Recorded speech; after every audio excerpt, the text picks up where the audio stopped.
The enchanting night made the dim room even more mysterious. John Smith came back reeking of alcohol. It was cold outside, and his body was icy. I was wearing a nightgown, my hair still damp and hanging loosely on one side. As I walked over in my slippers, I met John Smith's gaze. Waiting for me? Nodding, yes, I was waiting for you. Waiting for me to indulge you?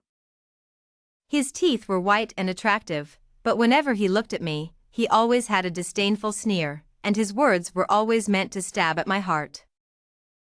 He changed his shoes, his suit hanging loosely on him. Just as I was about to take his coat, he pulled me into his arms. Then beg me. I'll satisfy you. His voice was hoarse, but his words were extremely provocative. His breath, as he spoke, spread across my face, and his lips landed on the hollow of my neck, soft and slow, as if he was carefully approaching a hard-won treasure. His kisses inexplicably landed on my face, on my lips, blocking my breath. John Smith, please don't do this. I turned my head away forcefully, my tone indifferent. It's been so long since the past. Why can't you let me live a normal life? Let go seemed to be a taboo for John Smith. Before I could finish, his hand around my waist tightened, causing me pain. Let you go! Why should I? Someone like you doesn't deserve happiness. I once wanted you to let me go too, but what did you say then? Miss Johnson, have you forgotten all that? Want to leave? You should be confined by my side, for eternity, enduring all the humiliation. It was pointless to ask. John Smith would never let me go. I was a caged bird, destined to live without freedom. You just want to leave, don't you? He said as he tore at my clothes. Please me, and I'll let you go. Emily Johnson, isn't humiliating others with this what you're best at? He loved doing such things, enjoying my embarrassment and struggles. He shattered all my sense of achievement, keeping me in his cage, turning me into a plaything. For the past 3 years, he kept me in his house, not allowing me any contact with the outside world. My daily task was akin to being his companion. When he was calm, he would touch my face, but his deep eyes revealed nothing of his thoughts. Of course, he would also have his moments of madness, pressing me down, lifting my skirt, and kissing my lips, but it never went further. At the crucial moment, he would always get up and walk to the bathroom. How boring. Emily Johnson, I really find you filthy. His face was cold, and when he looked back at me, it was as if he was looking at a one-night stand, as if I was someone who had climbed into his bed by any means necessary. Then, he would leave me on the bed, my clothes torn and disheveled. I didn't cry. I quietly straightened my clothes. This had happened more than once. If I kept crying, my tears would have dried up by now. This was true confinement. I had thought about escaping, but the door was always locked, and all means of communication were taken away. As I straightened the wrinkled sheets, I laughed at myself. It was all my own doing. John Smith was never a good person. Why did I provoke him? John Smith was always violent towards me, but he never forced himself on me. Perhaps, in his mind, I was too filthy to touch unless he wanted to disgust me. It was a long time before John Smith came out of the bathroom, smelling faintly of soap. He had changed into a white-striped shirt, his long fingers fastening the buttons at his wrist. Come out with me. For what? You don't need to know. You just need to know the consequences of defying me. He always spoke without leaving any room for negotiation, coldly issuing commands. Dress nicely. There's a red dress in the closet. I had seen that dress before. It was very revealing, something I would never wear out. John Smith. I wanted to tell him I didn't want to wear that dress, but what was the point? He wouldn't consider my feelings. He just wanted to humiliate me. I still went upstairs in my slippers and changed into the red dress he had prepared for me.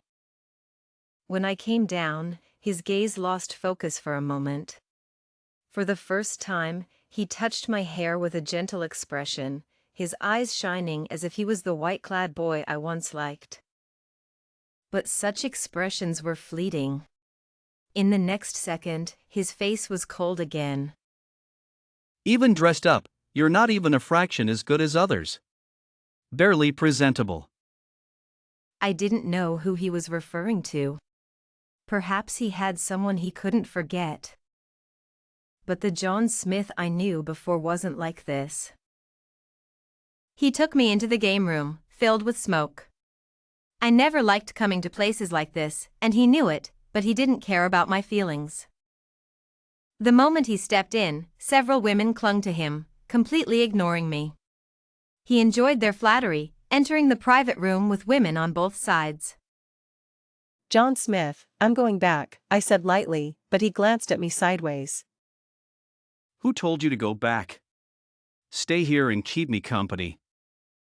The words, "keep me company," were spoken so frivolously, as if I were a hostess working there. I stood still, not daring to think of leaving, knowing the consequences would be more humiliation and pain. Come with me, he ordered, and I followed him silently. Sit next to Robert Williams, he commanded, and I moved over quietly. I was someone to be summoned and dismissed at will. Robert Williams was not a decent man. His hand moved from my calf to my thigh, but what could I do? John Smith knew, but he didn't intervene. Robert Williams seemed pleased with my reaction, stuffing several $1,000s into my hand. I glanced at John Smith, who was just drinking, not even looking our way. So, I took the money. I suppressed my nausea and said sweetly, "Mr. Williams, you're so generous." He laughed, revealing yellow teeth, and the strong smell of alcohol made me feel sick. So, Miss Johnson, who is more generous, me or John Smith? John Smith was a miser.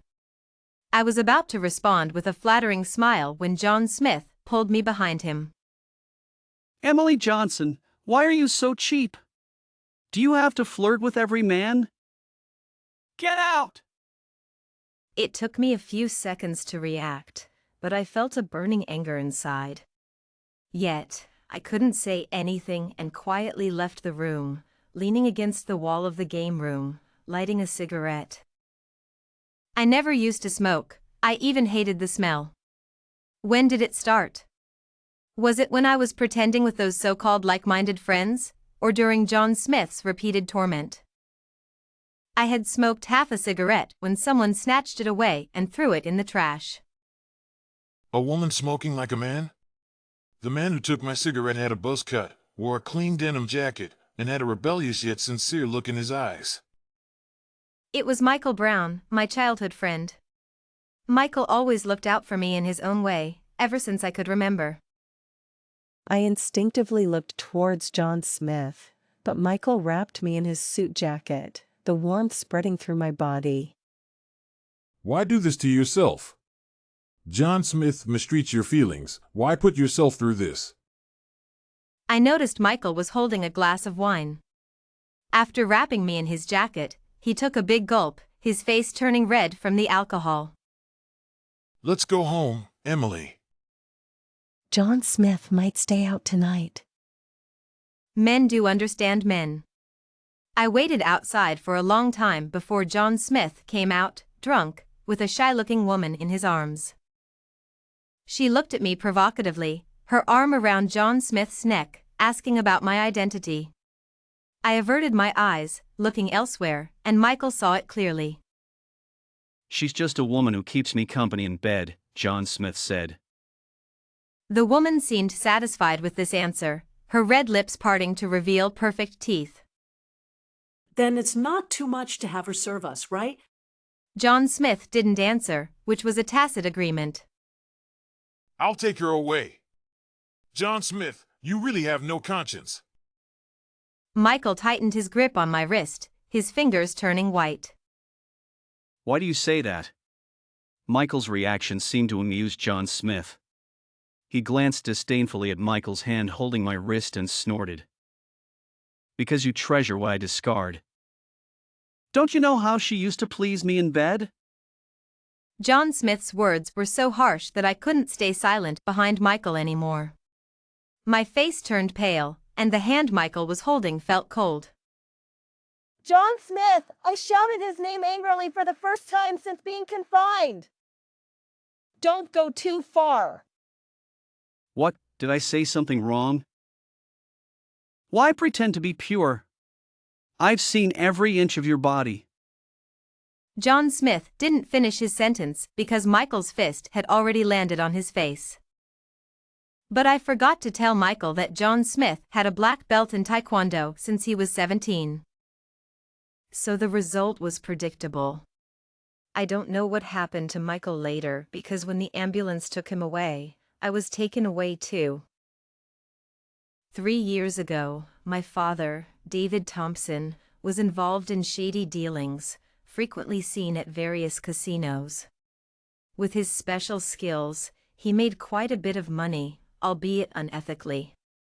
As his only daughter, I naturally became the biggest beneficiary. Emily, take this money. Use it as you wish. Back then, I was full of pride. Whatever I liked or loved, I would go to great lengths to obtain. Of course, this included John Smith. John, would you like to go out with me?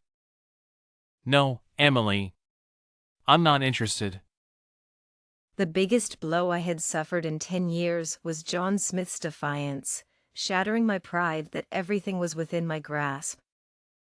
John Smith was incredibly handsome, with a model-like face that drew me in. Moreover, John Smith didn't like me, which was so different from those who liked me for my father's money and power. Remember, Emily, you are special. You can have anything you want. I firmly believed that winning over John Smith was only a matter of time. John, I got you an expensive birthday gift. No thanks, Emily.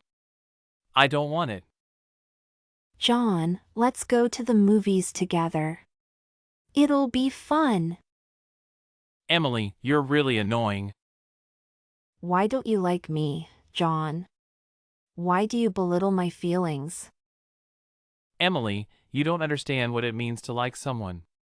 To you, I'm like a pet you want to own. It's really beneath me. I wouldn't give up. John Smith just didn't like this way of pursuing him, not that he didn't like me, right? John, I bought movie tickets. Let's go together, okay? John, do you have any dietary restrictions? I'll treat you to hot pot. John, you don't need to work so hard. I can ask my dad to find you a job.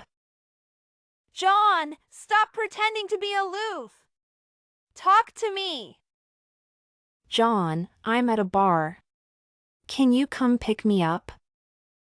John, you don't care how dangerous it is for a girl to be at a bar, do you?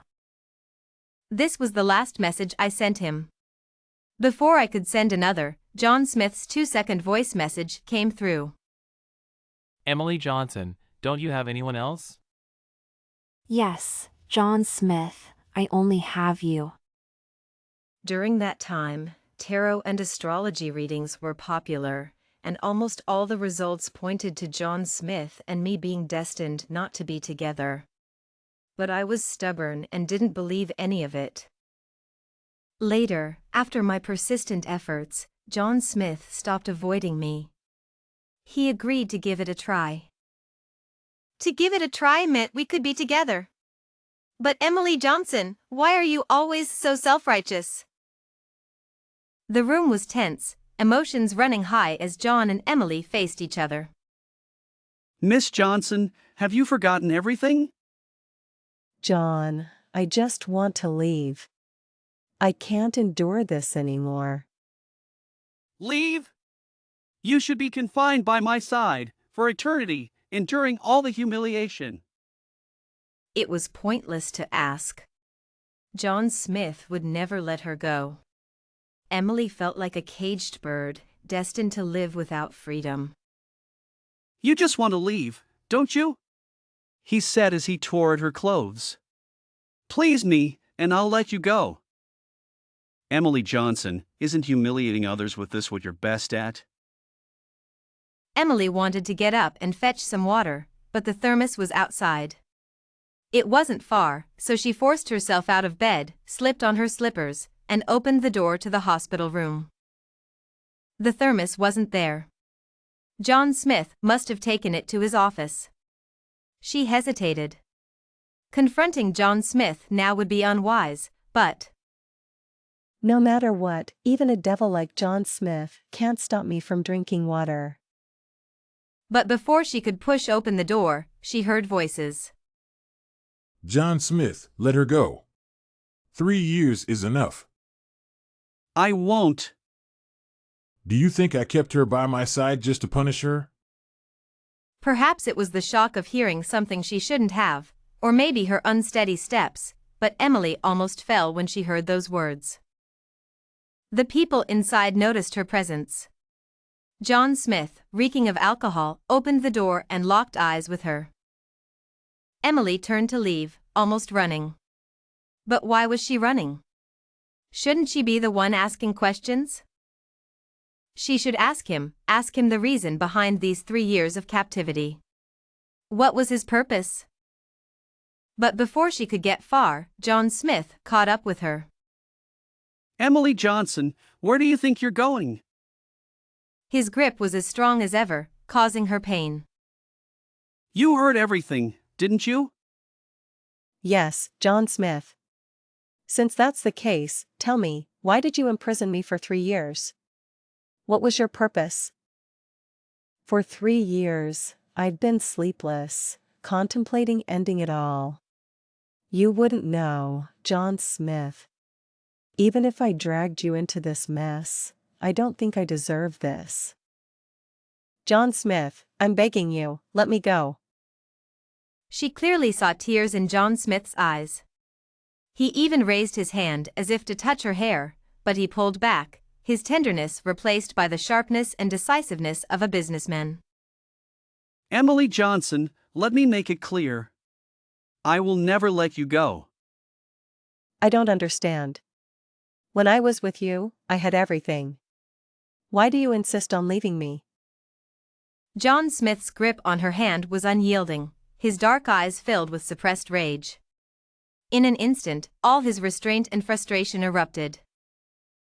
John Smith, how did we end up like this? In the end, I couldn't leave. On the contrary, John Smith watched me even more closely, and I couldn't even meet with Sophia Davis anymore. But if I had to live the rest of my life in captivity, I'd rather not live at all. If I wanted to escape, I had to take a gamble. John Smith treated me as usual, as if none of this had ever happened in his world. John Smith had trouble sleeping, so our bedroom drawer always had a large bottle of sleeping pills. I held that bottle tightly in my hand. My life was only worth this one gamble, either freedom or not. Today, John Smith came back reeking of alcohol again. His career was on the rise, and social engagements were plenty. I handed him a towel, even softening my tone. Go take a shower. The water's ready. He touched my hair, giving me a meaningful look, but said nothing in the end. All right. The sound of water splashing in the bathroom, I poured all the sleeping pills I had hidden into the bottle cap and poured myself a large glass of warm water. It was a dangerous amount, not immediately fatal, but enough to risk half a life. But I didn't expect John Smith to be more guarded than I thought. Before I could drink the pills, he suddenly appeared and knocked the bottle out of my hand. What are you doing? Is being with me worse than not living? I was startled by the sudden change, but tried to steady my voice. John Smith, I'm begging you, let me go. Emily Johnson, are you threatening me? John Smith's tone was icy, sending shivers down my spine. Do you know what kind of means your father used to get to where he is? Do you know why your childhood friend, that man named Michael Brown, hasn't come to see you these days? His insinuations were too obvious. When I met his gaze, I saw that John Smith spoke with the calmness of someone holding a trump card. He was certain I wouldn't dare, and he was right. Want to know about your childhood friend? I guess you don't want him to suffer because of you. He muttered to himself, opening his phone as he spoke. The video showed a dimly lit basement. The weather had been so cold these days, and Michael Brown was tied up on the ground, looking miserable, with no uninjured skin on his body. As I watched the video, someone poured a large bucket of water over Michael Brown, making him shiver uncontrollably from the cold. John Smith, you're insane. Why involve others in our matters? Let him go. He's innocent. I had nothing to do with Michael Brown. Why should he suffer John Smith's wrath because of me? Do you feel sorry for him? But he seems to be enduring it willingly. Emily Johnson, if you leave this world today, he'll join you tomorrow. Emily Johnson, don't leave me, please. I couldn't hear John Smith's nonsense. My eyes were fixed on the screen, tears falling unconsciously, forming little puddles on the ground. Let him go. I won't try to end my life again. John Smith, I'll stay by your side. I'll even bear children for you, grow old with you. I beg you, let Michael Brown go. John Smith kept his word and allowed me to accompany Michael Brown when he was released. Michael Brown no longer looked like the spirited young man he once was. His beard was unkempt, his hair messy and wet, and his body was covered in wounds. The moment our eyes met, I couldn't bear to look at him. It was all my fault. I was good at dragging others into the mire. Emily. He had barely called my name when John Smith pulled me into his arms, holding my hand possessively. I'm sorry. It's all my fault, Michael. You shouldn't have been dragged into this. Tears welled up in my eyes as I tried to reach for his hand. Emily, it's not your fault. His voice was soft, as if afraid to scare me, but the more careful he was, the sadder I felt. Okay. Emily, remember this. You are a good person and deserve the best happiness. Really? But John Smith said someone like me should be imprisoned for life without freedom. Who should I believe? Once, I dragged John Smith into this mess, and 3 years later, I dragged the innocent Michael Brown into it too. Emily, from now on, you'll have to walk your path alone. I couldn't even respond with a simple okay. The grievance and sobs stuck in my throat, making my heart ache. In the days that followed, John Smith treated me exceptionally well. He sent expensive fresh fruits daily, and even if I mentioned wanting strawberries from East Street in a nightmare, he would go out of his way to get them for me. Compared to before, when he only tormented me, John Smith now treated me like a precious gem, never daring to neglect me for a moment. But why was I becoming increasingly unhappy? John Smith. He looked up. The flowers in the park should be blooming soon, right? Can you go with me to see them? Emily, are you? John Smith, you don't have to work so hard, okay? If it comes to it, I can ask my dad to find you a job. Emily? John Smith's expression seemed anxious. What nonsense are you talking about, Emily? I tilted my head in confusion. What was going on? Did John Smith not understand what I was saying? The atmosphere was tense in the doctor's office as John demanded answers. What do you mean she can't remember the past? How can a perfectly fine person suddenly forget? If there's been significant emotional turmoil recently, it can damage the cerebral cortex, causing the brain to selectively forget certain memories. This falls under psychology. It's hard to treat with medicine. John held Emily gently, trying to provide some comfort. John Smith, I actually like you a lot. I know. Tears welled up in John's eyes, but he still held her tightly. The hot tears fell on her, leaving marks, and even his breathing trembled. John Smith, don't cry. I hate it when men cry. I'll give you all my pocket money, okay? Emily, I miss my dad. He hasn't visited me lately. Is he busy with work? Yes, if Emily is good, your dad will definitely come to see you. Then you must hide, or my dad won't let you off. Why? Because you bullied his precious daughter. If you cry so sadly, I'll be sad too. If I'm sad, my dad will come from far away to stand up for me. What if he can't come? He definitely will. Emily, don't be afraid.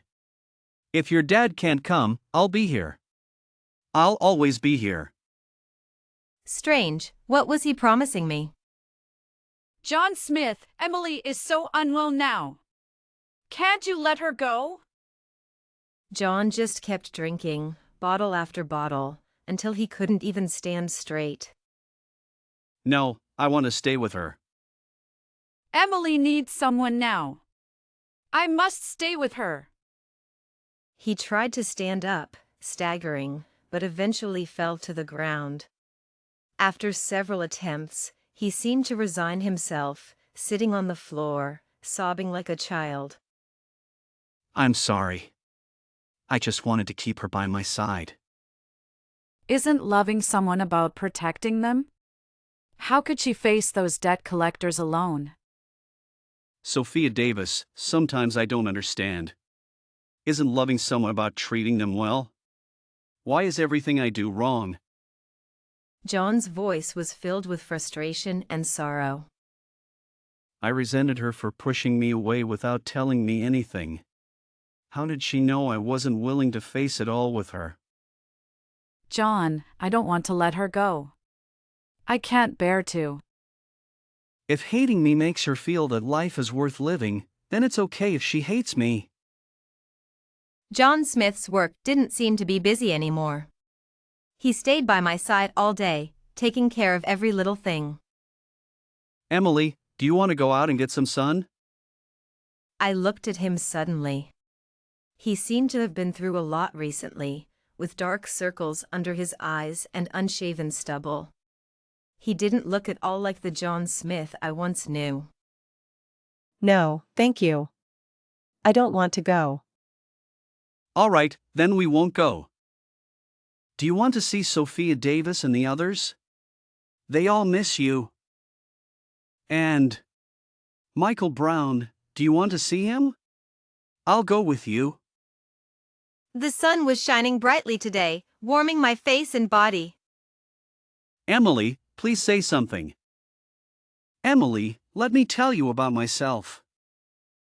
Emily, I used to really like you. You, in a white dress, dancing gracefully before my eyes. You were so confident and radiant, like the sun in the sky. How could ordinary people hope to reach the sun? Then your family had trouble.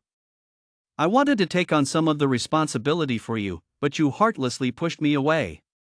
How could you deal with those ruthless debt collectors?